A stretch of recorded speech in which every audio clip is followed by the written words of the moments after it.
오늘은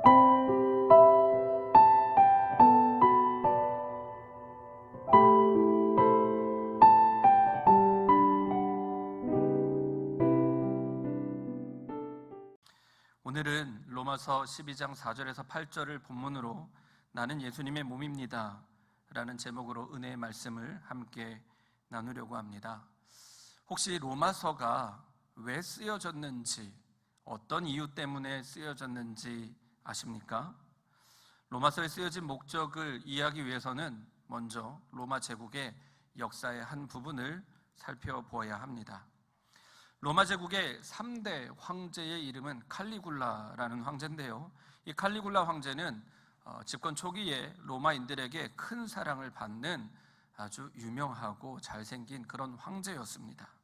하지만 정권을 잡고 나서 그는 자신을 신격화, 자기가 신인 것처럼 여겼고, 또 폭정과 과도한 세금, 사치스러운 생활로 인해서 사람들에게 신임을 잃어버리게 됩니다. 그래서 원로원과 귀족들, 심지어 로마 황제를 지켜야 하는 친위대들에게 배신을 당하게 되었고, AD 41년 1월 24일에 자신을 지켜야 하는 친위대들에게 암살을 당하게 됩니다. 그런데 칼리굴라 황제가 암살당하던 그 자리에 칼리굴라의 삼촌인 클라우디우스가 그 자리에 숨어 있었습니다. 그때 황제를 암살했던 친위대가 클라우디우스를 발각했고, 그래서 클라우디우스는 갑자기 그 자리에서 로마의 4번째 황제가 되었습니다.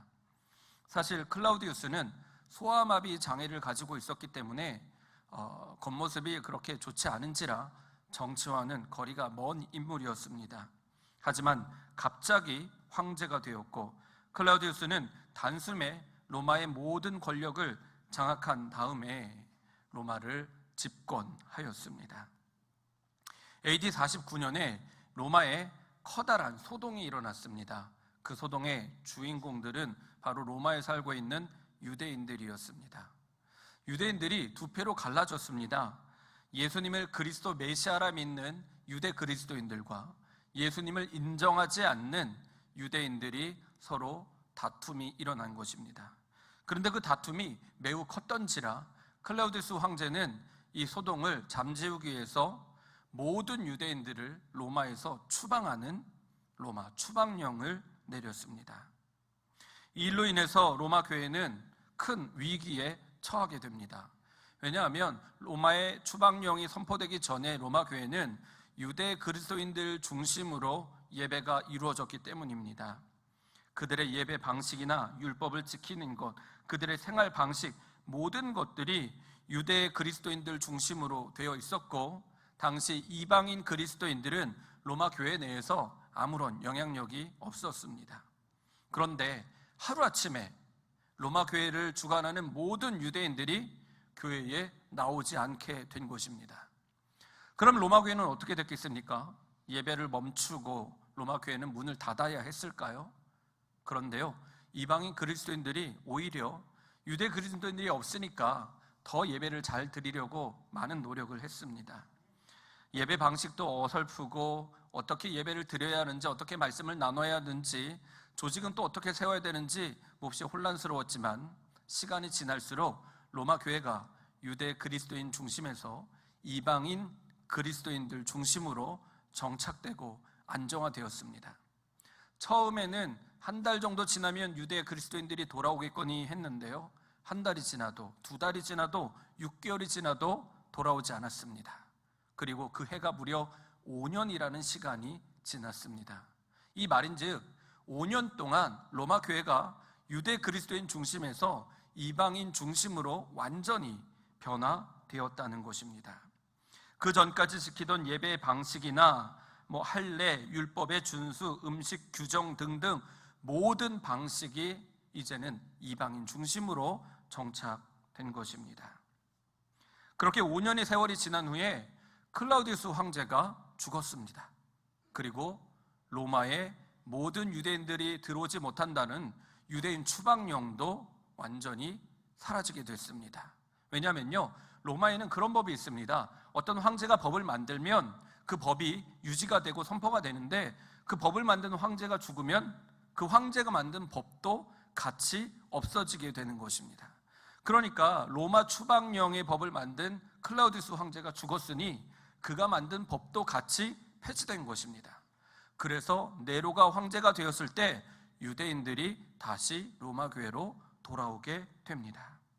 처음에는 반가웠겠죠. 5년 동안 보지 못했던 믿음의 동역자들이 다시 로마 교회로 돌아왔으니 그들은 아마 기쁘고 즐거웠을 것입니다. 그런데 한 주가 지나고 두 주가 지날수록 교회가 달라졌고, 유대 중심의 교회가 아니라 이방인 중심의 교회로 정착되어 있었기 때문에 유대 그리스도인들은 예배 형식이나 율법을 지키는 것, 할례를 받냐 안 받냐, 음식을 먹냐 안 먹냐, 여러 가지 문제로 인해서 이방 그리스도인들과 충돌하기 시작했습니다. 결국 두 그룹은 심각한 다툼과 갈등에 다시 빠지게 되었습니다. 이런 상황을 잘 보여주고 있는 본문이 로마서 16장 본문입니다. 로마서 16장에 보면요, 26명의 이름이 등장하는데요, 그 26명의 이름은 다시 그 이름의 특징인 그 사람들의 성격을 따라서 4개 혹은 5개의 그룹으로 다시 나뉩니다. 유대인 그룹, 브리스길라, 아굴라, 안드로니고, 유니아, 헤로디온과 같은 유대교 배경을 가진 그리스도인들은 당시 유대 그리스도인들의 대표적인 성격을 가지고 로마 교회를 치리했던 사람들입니다. 그리고 노예 출신 또는 해방 노예 출신의 이방인 그리스도인 그룹들도 있었습니다. 암블리아, 우르바노, 두르베나, 두르보사, 버시, 아순그리도, 블레곤, 허메, 바드로바, 이와 같은 이름들은요, 노예라는 이름의 특징을 가지고 있는데, 대부분의 노예 출신의 그리스도인들이 로마 교회의 절반 이상을 차지할 정도로 정말 많은 사람들이 로마 교회의 구성원으로 가지고 있었습니다. 그런데 이들은 또 당시 사회에서 최하층민이었지만 교회 안에서는 그런 계급이나 질서가 없었기 때문에 교회의 지도자 반열에 오르기까지도 했었습니다. 그리고 세 번째로는 로마 교회에 로마 사회의 귀족층, 고위층들도 있었습니다. 아리스토블로 가문이나 나기수 가문 같은 사람들은 로마 정치 내에 큰 영향력을 행사하는 부유한 가문이었는데, 이들 역시 이방인 그리스도인으로서 유대 그리스도인과 척을 지고 있는, 견제하는 그룹들이었습니다. 이와 같이 다양한 출신, 다양한 사회적 배경을 가지고 있는 유대 그리스도인들과 이방 출신의 그리스도인들 사이에서 로마 추방령 이후에, 그리고 그들이 돌아온 후에 커다란 다툼이, 논쟁이 일어나게 된 것입니다. 그러니까 지금 로마 교회는 굉장히 어지러운 상황이었습니다. 이 소식을 바울 사도가 듣게 된 것입니다. 바울 사도는 로마 교회를 방문한 적이 한 번도 없었습니다. 로마에 간 적이 없습니다. 그런데 로마 교회가 이와 같이 서로 다투고 분열하고 있다는 소식을 듣고 바울 사도가 가만히 있을 수 없어서 펜을 들고 편지를 쓰기 시작했습니다. 그 편지가 바로 로마서입니다. 로마서는 유대 그리스도인들과 이방 그리스도인의 갈등과 분열을 잠재우고 서로 하나가 되게 하기 위한 목적으로 쓴 편지입니다. 먼저 바울 사도는 서로 분열되어 있는 유대 그리스도인들과 이방인 그리스도인들에게 우월감이나 교만함을 버리라고 권면하고 있습니다. 하나가 되기 위해서 반드시 필요한 것이 무엇이냐면 마음에 있는 우월감, 교만함을 버리는 것입니다. 유대인 추방령 이전에 유대 그리스도인들은 로마 교회의 지도층들이었습니다. 모든 예배를 주관했고 율법을 지키라 강조했고, 음식을 먹을 때도 이스라엘 문화를 따라서 코셔푸드라고 해서 그들이 정한 방식대로 동물을 잡고 요리를 해야만 먹을 수 있는 그런 전통들을 지켜왔었습니다. 그런데 추방령이 끝나고 나서 다시 로마 교회에 돌아와 보니까 그런 것들을 하나도 지키지 않고 있는 것입니다. 특히 유대인들은 하나님이 택한 백성이라는 선민의식이 있었습니다. 그런 선민의식을 가지고 이방인 그리스도인들이 로마 교회를 주도하고 예배를 집례하고 하는 것들을 보니 하나도 마음에 들지 않는 것이죠. 그래서 너희 같은 미개인들이, 이방 사람들이 무슨 예배를 알고 하나님의 말씀을 아냐 라는 식으로 비하하고 손가락질하기 시작했다는 것입니다. 반대로 이방 그리스도인들 중에 사회 고위층들이나 로마 시민권을 가진 해방노예 출신들의 성도들은요, 유대 그리스도인들을 바라보면서 로마 시민권도 없고 로마에서 쫓겨났던 주제에 어디 이제 와서 다시 교회에 들어오려고 하냐라며 오히려 유대 그리스도인들을 비하하고 험담하고 판단했었습니다. 이런 상황 가운데서 바울이 로마서 3장 9절에서 11절에 이렇게 말하였습니다. 그러면 무엇을 말해야 하겠습니까? 우리 유대 사람이 이방 사람보다 낫습니까? 전혀 그렇지 않습니다. 유대 사람이나 그리스 사람이나 다 같이 죄 아래 있음을 우리가 이미 지적하였습니다. 성경에 이렇게 기록되어 있습니다. 의인은 없다. 한 사람도 없다. 깨닫는 사람도 없고 하나님을 찾는 사람도 없다. 그러니까 바울 사도는 모든 사람은 동일하게 죄인이고 오직 예수 그리스도를 믿는 믿음으로 의롭게 된다고 선포했습니다. 또한 모든 그리스도인은 그리스도 예수 안에서 하나가 되어야 한다고 가르쳤습니다. 그러면 무엇으로 어떻게 하나가 되어야 하겠습니까? 바울 사도는 예수 그리스도 안에서 예수님을 중심으로 하나가 되어야 한다고 가르쳤습니다. 그리고 하나됨을 설명하기 위해서 교회를 그리스도의 몸에 비유했습니다. 교회는 예수님의 몸입니다. 교회의 머리는 예수님입니다. 이것을 믿으시기 바랍니다. 우리 모든 성도는 예수님의 몸의 각 지체가 되고 우리는 예수님의 몸이 된다는 것입니다. 그러므로 예수님은 자연스럽게 우리의 머리가 된다는 것이 바울 사도의 설명입니다. 또 우리는 예수님의 몸의 한 지체로서 옆에 있는, 앞에 있는, 뒤에 있는 다른 성도님들과 함께 연결되어 있습니다. 성인 남성, 성인 여성의 신체의 장기가 몇 개인지 혹시 아십니까? 78개입니다. 78개의 장기 기관을 가지고 있습니다. 그 장기 기관을 이루고 있는 세포는 몇 개인지 아십니까? 약 30조개입니다. 30억 개도 아니고요. 30조개의 세포로 우리의 몸이 이루어져 있습니다. 이와 같이 똑같은 장기는 존재하지 않고 세포도 저마다 자리를 하고 있는 그 위치가 다 다른 것처럼 우리 교회도 똑같은 사람은 한 사람도 없고 똑같은 성격이나 똑같은 은사를 가진 사람도 한 사람도 존재하지 않는다는 것입니다. 그리고 모든 장기와 세포들이 잘 연결되어서 한 몸을 이루고 있는 것처럼 우리 교회도 모든 성도들이 각자 자기의 자리에서 자기의 역할과 기능을 잘 감당하며 한 몸, 곧 그리스도의 몸을 이루고 있다는 것입니다.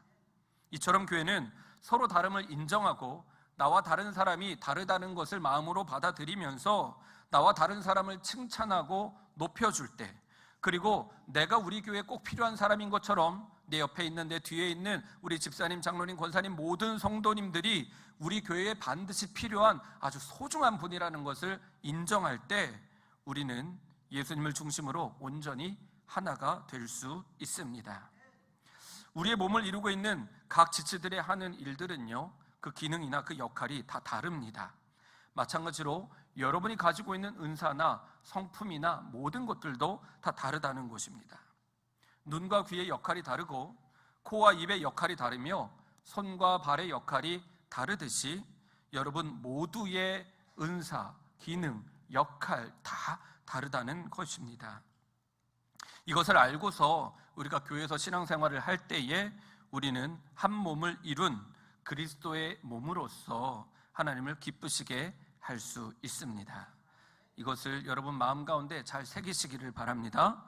다시 한번 말씀드리지만 여기에는 어떤 차등이나 우월감은 존재하지 않습니다. 내세울 필요도 없고 그럴 이유도 없습니다.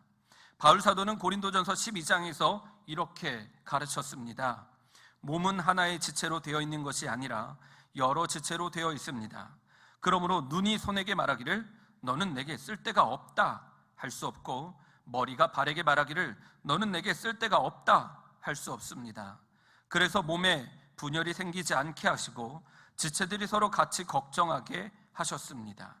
한 지체가 고통을 당하면 모든 지체가 함께 고통을 당합니다. 한 지체가 영광을 받으면 모든 지체가 함께 기뻐합니다. 아멘. 이 말씀에 비추어서 예를 들면요, 오른쪽 발목이 접질려져서 오른쪽 발목을 다치게 되면 단지 오른쪽 발목만 아프고 끝나는 것이 아니라는 거죠. 온몸이 통증을 공유하게 되고 걷거나 뛰지 못하게 돼서 온몸이 불편함을 겪게 된다는 것입니다. 왜입니까? 몸을 구성하고 있는 모든 지체가 연결되어 있기 때문입니다. 일을 하다가 왼손에 칼에 베었습니다. 그럼 어떻게 합니까? 발은 약이 있는 곳으로 나를 데려갑니다. 눈은 약이 어디 있는지 찾습니다. 오른손은 약을 꺼내서 칼에 베인 왼손에 피를 닦아주고 연고를 발라주고 밴드를 붙여주면서 왼손을 돌봅니다. 그리고 왼손이 다 나을 때까지 왼손이 하는 일을 누가 감당합니까? 오른손이 감당하게 된다는 것입니다. 이게 바로 교회 공동체입니다. 이 모든 일을 그런데 누가 명령을 내립니까?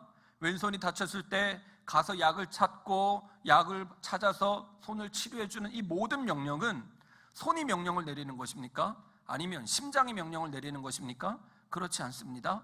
머리가 생각하고 판단하고 명령을 내리는 것입니다. 그렇기 때문에 우리는 교회의 몸이 되고 예수님은 교회의 머리가 되는 것입니다. 각 지체마다 고유하고 대체 불가한 역할과 기능이 있다는 것이지요. 여기에는 더 낫고 더 소중하고 덜 낫고 덜 소중한 차등이 존재하지 않는다는 것이 예수님의 말씀입니다. 모든 존재는 없어서는 안 되는 매우 소중한 몸의 지체요, 교회의 지체임을 믿으시기 바랍니다. 이 비유를 조금 더 확장해 보겠습니다. 여러분은 사람을 어떻게 알아보십니까? 사람을 알아보는 데는 여러 가지 조건이나 특징들이 있겠지요. 그래서 제가 여러분에게 잠깐 퀴즈를 드리겠습니다. 인물 퀴즈입니다. 저 사진을 보시고 누구인지 알아맞추시면 제가 맞추시는 분에게 제가 준비한 선물을 드리겠습니다. 시간은 3초입니다. 누군지 알아맞히시면 됩니다. 하나, 둘, 셋. 저 목사님 아닙니다. 누구일까요? 네, 이윤직 장로님 해당 안 되십니다. 송선생님 해당 안 되십니다. 1배배 들으신 분들은 답을 알고 계시니까 참아주시면 좋겠고요. 모르시겠죠? 자, 정답입니다. 임영웅입니다. 임영웅. 네, 저인 줄 알았죠? 네, 전 저렇지 않습니다. 자, 그러면 아쉬우니까 하나 더 퀴즈를 드릴게요. 한 번 더 유심히 보시기 바랍니다. 마찬가지로 누군지 맞추시면 됩니다. 3초의 시간을 드리겠습니다. 하나, 둘, 셋. 누구일까요? 아닙니다. 권사님 아니셔요. 정답은 김혜자 선생님입니다. 네, 아쉽죠? 그래서 제가 마지막으로 문제를 하나 더 드릴게요. 이번에는 듣기 평가입니다. 설명을 잘 듣고 누군지 알아맞추시면 됩니다. 강원도 평창에 있는 25억 원 상당의 땅을 아픈 아이들을 위해서 써달라면서 아상병원에 기부한 씨름 선수 출신의 연예인은 누구일까요? 그쵸, 다 아시죠? 어떻게 아시죠? 네, 얼굴을 보면 이름을 알 수 있으니까 둘 중에 한 명이니까 아마 쉽게 맞추실 수 있었을 것입니다. 그런데 처음 두 문제는 왜 맞추기 어려웠을까요? 얼굴을 가려놓았기 때문입니다. 얼굴을 가려놓았으니 누군지 알 수 없는 거죠. 강호동 씨가 아산병원에 기부를 해야겠다고 결정한 것은 누구 생각일까요? 강호동 씨의 생각입니다. 그래서 기부를 하기 위해서 20억 원을 가지고 병원에 갔습니다. 그리고 병원에 가서 기부금을 전달했습니다. 누가 병원에 갔고 누가 기부금을 전달한 것입니까? 강호동 씨가 그렇게 한 것입니다. 그 결정도 강호동 씨가 내렸고 병원에 가서 기부금을 전달한 것도 강호동 씨입니다. 우리는요, 강호동 씨의 머리가 기부를 했다고 결정했고 강호동 씨의 발이 병원으로 갔다고 얘기하지 않습니다. 또 강호동 씨의 오른손이 20억 원을 병원에 건넸다라고 표현하지 않습니다. 그냥 강호동 씨가 결정했고 기부했다라고 말하는 것이지요. 바울 사도가 말하는 것이 이겁니다. 교회의 머리는 예수님이시고 예수님의 몸은 여러분입니다. 이게 바로 교회와 몸의 관계입니다. 우리는 예수님의 몸입니다. 여러분이 선을 행하면 이 선행은 여러분이 한 것이 아니라는 뜻입니다. 우리 장희교회 장로님, 권사님, 집사님들께서 어떤 선행을 했을 때 예수님을 믿지 않는 사람들이 여러분의 선행을 보고 나서 누가 선행을 했다고 고백하겠습니까? 머리 대신 예수님을 보고 예수님께서 선을 행하셨다라고 이해를 한다는 것입니다. 손이 했다, 발이 했다, 심장이 했다, 코가 했다, 눈이 했다라는 것이 아니라 머리를 보고 얼굴을 보고 이름을 부르는 것이지요. 예수님께서 선을 행하셨다. 반대로 손이 죄를 짓고 발이 죄를 짓고 심장이 죄를 짓고 코가 죄를 짓는다 하면 누가 죄를 지은 것입니까? 그 또한 머리를 보고 얼굴을 보고 예수님이 죄를 범하셨다라고 고백할 수 있다는 것입니다. 세상 사람들은 교회 성도들이 화를 내거나 불법을 자행하면 예수님께서 교회가 그렇게 했다고 여긴다는 것이 바로 바울 사도가 가르치고 있는 것입니다. 그러므로 나는 그리스도 안에서 예수님께 속한 몸의 한 지체이며 나의 머리는, 우리의 머리는 예수님 되심을 잊지 말아야 합니다. 내가 하는 모든 말과 행동들이 예수님이 하신 것과 같이 여김을 받는다는 것입니다. 그러므로 각 지체는 머리 대신 예수님을 중심으로 서로 긴밀하게 연결되어 있으며 나의 말과 행동은 우리 모두의 말과 행동이 되며 우리 모두의 말과 행동은 예수님을 대표합니다. 모든 사람들이 나와 똑같을 수는 없습니다. 또 나와 똑같아야 한다고 강요할 수도 없습니다. 우리는 종종 교회에서 어떤 일을 결정할 때 저 사람이 내 생각과 다르고 저 사람이 나에 대해서 좋지 않게 얘기했다고 화를 내고 다툴 때가 있는데 그럴 필요가 하나도 없다는 것이지요. 다 똑같은 것이 정상이 아니라 다 다른 것이 정상이라는 것입니다. 다르기 때문에 온전히 하나가 될 수 있습니다. 우리 몸에 동일한 지체가 하나도 없는 것처럼 모든 사람들이 다 달라야 온전한 하나를 이룰 수 있습니다. 어느 하나도 소홀히 대할 수 없습니다. 남선교회, 여선교회, 속회, 모든 기관들, 3040 한사람 공동체, 청년부, 중고등부, 영아부, 유치부, 초등부 모든 부서들이 다 다르고 다 다르듯이 하나로 연결되어 있어야 장의교회가 된다는 것입니다. 서로 다른 우리가 각자의 자리에서 그리스도의 몸을 이루며 머리 대신 예수님의 말씀에 순종하며 나아갈 때 우리 장의교회는 온전한 그리스도의 몸이 될 수 있음을 믿으시기 바랍니다. 오늘 낮 시간에 초등부에서 여기 앞에서 물놀이를 합니다. 그래서 지난주부터 광고 말씀을 드렸죠. 교회 주차장을 이용하시지 않으셨으면 좋겠다고요. 그러면 지난주까지 주차장을 이용하시던 분들이 얼마나 불편하시겠습니까? 왜 하필 오늘 같은 날 주차장을 이용하지 못하게 하나라는 생각을 가질 수도 있겠지만 이걸 몸으로 생각한다면 우리 몸된 초등부 아이들이 물놀이를 하기 위해서는 우리가 일정한 불편을 감수할 수 있어야 한다는 것입니다. 왜냐? 초등부 아이들이 즐거운 것은 누가 즐거운 것입니까? 우리 모두가 즐거운 것이요 예수님이 즐거운 일이기 때문입니다. 또 오늘 중고청 연합수련회를 위해서 중고등부 아이들과 청년들이 1일 카페를 열었습니다. 그리고 우리 성도님들에게 커피와 다과와 차를 섬깁니다. 그런데 가만히 생각해 보면 지난주까지는 그냥 커피 마시는데 돈 안 내고 마셨는데 이번 주는 커피를 마시는데 돈을 내야 되네. 얼마나 마음이 불편할 수 있겠습니까? 하지만 아닙니까? 이러니까 당황스럽네요. 이러면 우리가 조금 불편함을 감수하고서라도 우리 중고청 연합수련을 위해서 그들에게 사랑을 나눠주고 기도해주고 또 여러분이 준비해 놓으신 1,000원, 2,000원, 3,000원, 5,000원 이렇게 나눠주면서 그들의 행복을 위해서 후원할 수 있다는 것입니다. 그러면 누가 기쁘고 즐거운 것입니까? 중고청 연합수련회가 즐거운 것뿐만 아니라 우리 모두가 다 기쁘고 즐겁다는 것입니다. 이게 바로 교회는 예수님의 몸이라는 것이지요. 그리고 이 모든 일은 누가 계획한 것입니까? 여기 있는 목사가 계획한 것입니까? 아니면 중고등부 청년들이, 청소년들이 계획한 것일까요? 아니요, 그렇지 않습니다. 말씀에 의하면 예수님께서, 우리 장의교회 머리 대신 예수님께서 이 모든 일을 계획하시고 정하시고 여러분을 통해서, 우리를 통해서 행하고 계신 것입니다. 이것이 머리 대신 예수님과 몸된 우리의 긴밀한 관계가 된다는 것을 기억하시기 바랍니다. 그러므로 우리 교회는 다양한 지체들이 합력하여 선을 이루는 예수님의 몸이 된다는 것을 잊지 않으셨으면 좋겠습니다. 다시 한번 말씀드리지만 다른 성도님들이 나와 다르다는 것은 내가 가진 은사가 다른 사람들이 가진 은사와 다르다는 것을 의미합니다.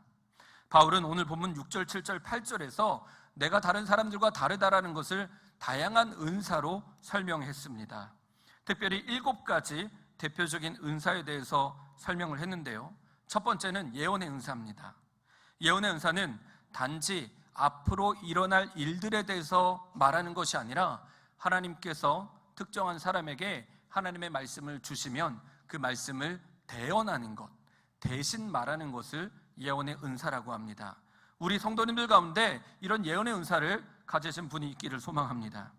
두 번째는 섬김의 은사입니다. 섬김은 사랑을 실천하는 봉사, 예물을 드리는 봉헌, 복음을 전하는 전도, 식사 준비나 교회를 깨끗하게 하는 청소, 또 교회 수리가 필요한 것을 보수하는 일, 꽃으로 제단을 장식하는 일, 교사로 섬기는 일 등 교회 안에서 행하는 모든 봉사를 섬김의 은사라 이야기합니다.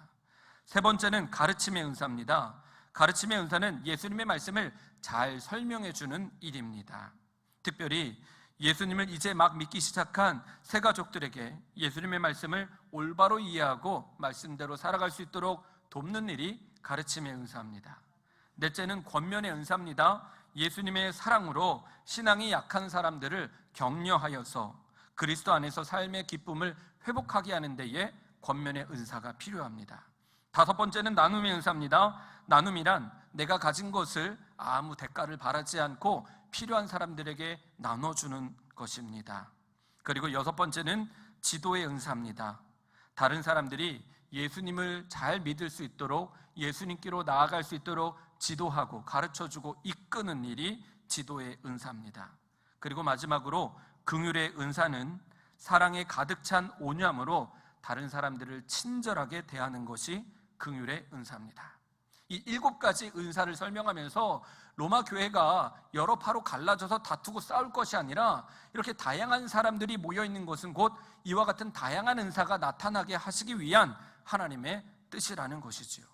그러면 은사가 7가지만 있겠습니까? 그렇지 않습니다. 이 밖에도 다양한 은사들이 많이 있는데요. 바울 사도는 고린도전서 12장에서 다른 은사를 소개합니다. 지혜의 은사, 지식의 은사, 믿음의 은사, 신유의 은사, 영 분별의 은사, 방언, 통역의 은사에 대해서 설명하고 있습니다. 이처럼 하나님께서는 모든 사람들에게 각기 고유한 은사, 재능, 능력을 주셨고 예수님의 몸된 성도들은 자신에게 주신 은사를 찾아서 그 은사를 예수님을 위해 몸된 교회를 위해 사용하도록 부르심을 받았습니다. 그러므로 우리가 서로 다른 것은 하나님의 기쁨이 된다는 것을 기억하시기 바랍니다. 말씀을 정리하겠습니다. 예수님께서는 마태복음 25장에서 달란트 비유에 대해서 설명하시면서 하나님께서 주신 달란트, 예수님께서 주신 달란트를 땅에 묻어두지 말라고 말씀하셨습니다. 한 달란트를 받았든 한 가지 은사를 받았든 두 달란트, 곧 2가지 은사를 받았든 그것을 땅에 묻어두는 것이 아니라 그것을 가지고 예수님을 위해 하나님의 영광을 위해 내 옆에 있는 내 앞에 있는 내 주변에 있는 우리 사랑하는 믿음의 동역자들을 위해서 그 은사를 활용해야 한다는 것입니다. 누군가 마음의 상처를 받았다면 긍휼의 은사, 섬김의 은사, 권면의 은사를 가진 사람들이 다가가서 그 영혼을 위로해 줄 수 있어야 하고 교회에 어떤 문제가 생겼다면 그 문제를 해결하기 위해서 지도력의 은사를 가진 사람들이 봉사 은사를 가진 사람들이 가서 합력하여 선을 이룸으로 문제를 해결할 수 있어야 한다는 것입니다. 그러면요 이렇게 생각할 수 있겠죠. 공동체에 은사가 많은 것이 좋겠습니까? 아니면 공동체에 은사가 딱 한 가지로 다 통일됐으면 좋겠습니까? 최대한 많이 있는 것이 은혜라는 것입니다. 은사가 많이 나타나야 된다는 것은 무슨 뜻이냐면요 나와 다른 사람이 다 달라야 한다는 것입니다. 같으면 같은 은사밖에 없는데 다르면 다른 은사가 나타난다는 것이지요. 그러므로 사랑하는 성도 여러분, 이제 우리 장유교회가 어떤 공동체로 나아가야 하는지 그 모습을 이 말씀을 통해 알 수 있습니다. 모든 성도들이 서로 다양한 은사를 가지고 그리스도 예수 안에서 서로 연결되어서 장의교회 머리 되시는 예수님의 말씀에 따라서 온전히 하나가 되어야 한다는 것입니다. 우리 머리 되신 예수님께서 어떤 말씀을 선포하시든지 말씀이 떨어지자마자 그 말씀을 중심으로 모든 지체들이 일사불란하게 하나가 되어서 각자의 자리에서 열심히 수고하고 헌신하며 나아가야 한다는 것입니다. 바울 사도는 이와 같이 고백했습니다. 하나님을 사랑하는 사람들, 곧 하나님의 뜻대로 부르심을 받은 모든 장의교회 성도님들이 모든 일에 서로 합력하여 하나님의 선하시고 기뻐하시고 온전하신 뜻을 이루어야 한다 권면합니다. 바라기는 이번 여름 앞으로 또 많은 행사들이 있고 또 연말까지 우리 교회가 할 일들이 정말 많이 있습니다. 모든 일들은 머리 되신 예수님께서 우리에게 말씀을 통해 선포해 주실 것입니다. 그러면 각자의 자리에서 모든 성도님들이 나에게 주신 은사대로 그 사명을 잘 감당하면 우리 교회는 하나님이 기뻐하시는 예수님의 몸된 거룩한 장의교회가 될 줄 믿습니다. 바라기는 우리가 몸이라는 것을, 우리는 머리가 아니라는 것을 기억하셨으면 좋겠습니다. 때로 우리는 내가 머리가 돼서 내가 생각하고 내가 판단하고 내가 결정하고 그래서 내가 다른 사람들을 조정하려고 하고 내가 다른 사람들을 평가하고 비판하려고 하는데 이건 머리가 하는 일입니다. 머리는 예수님이십니다. 우리는 다만 예수님의 말씀에 순종해서 합력하여 선을 이루는 몸이라는 것입니다. 오늘 말씀의 제목을 기억하십시오. 나는 예수님의 몸입니다. 나는 예수님의 머리가 아니라는 것입니다. 바라기는 우리 모든 성도님들이 이 말씀에 순종하여 기꺼이 예수님의 한 지체로서 예수님의 몸을 이루는 거룩하고 복된 주의 몸된 성도님들 되시기를 다시 한번 예수님 이름으로 간절히 축원합니다. 기도하겠습니다. 좋으신 하나님, 주님께서 우리의 머리가 되어주시고 우리를 주님의 몸으로 삼아주심 감사합니다. 하나님, 우리가 예수님의 몸된 지체로서 주님의 말씀에 순종하여 합력하여 선을 이루게 하여 주옵소서.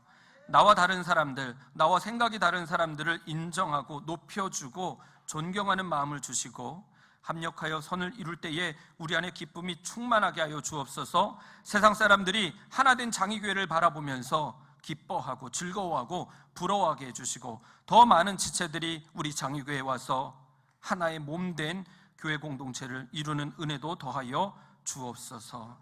특별히 아프고 고통당하고 어려움 가운데 있는 성도님들을 나 몰라라는 것이 아니라 모든 성도들이 합력하여 서로 일으켜 줄 수 있고 위로해 줄 수 있고 용기를 북돋워 줄 수 있는 하나된 사랑의 공동체가 되게 하여 주옵소서. 모든 것을 주님께서 이루어 주실 것을 믿고 감사하며 예수님의 이름으로 기도합니다. 아멘.